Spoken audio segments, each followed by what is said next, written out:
سلام دوستان، امروز اومدیم با یه مپ پارکور. لایک و ساب فراموش نشه. کامنت بذارید، کامنتاتون پین میشه، به حرفاتون عمل میشه. خب بریم سراغ پارکور. اولین مرحلهش خیلی آسونه، بکنید عالی. داره ضبط میشه.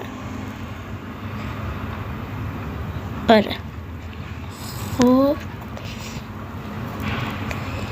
ما اینجا خیلی ایزی رد میکنیم و خب رسیدیم مرحله دوم. دوستان کلا 3 بار بمیرم دیگه، کلا نمیتونم برم، ادامه نمیدم و از اول شروع میکنم. نزدیک بود بیفتم پایین. هر مرحله یه دونه جون اضافه میشه. الان این مرحله رو تموم کنم، 3 تا جونم اگه دیگه نمیرم پر میشه. یا خدا، یک شوشولو مونده بود بیفتم. وای،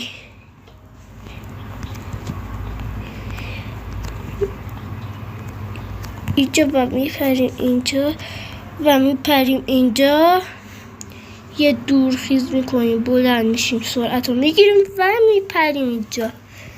خب الان ما 3 تا جونمون دوباره پر شد. میایم اینجا یالا.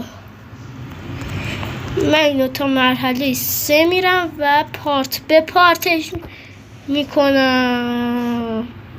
مرحله 2 رو تموم کردم و برم تا 3.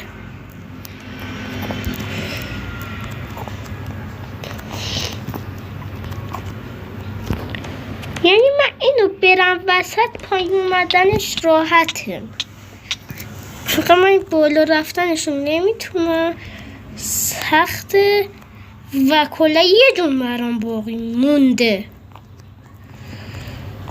وای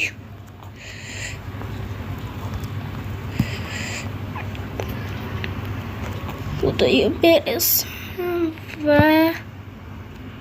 یا خود پیغام و رسیدم.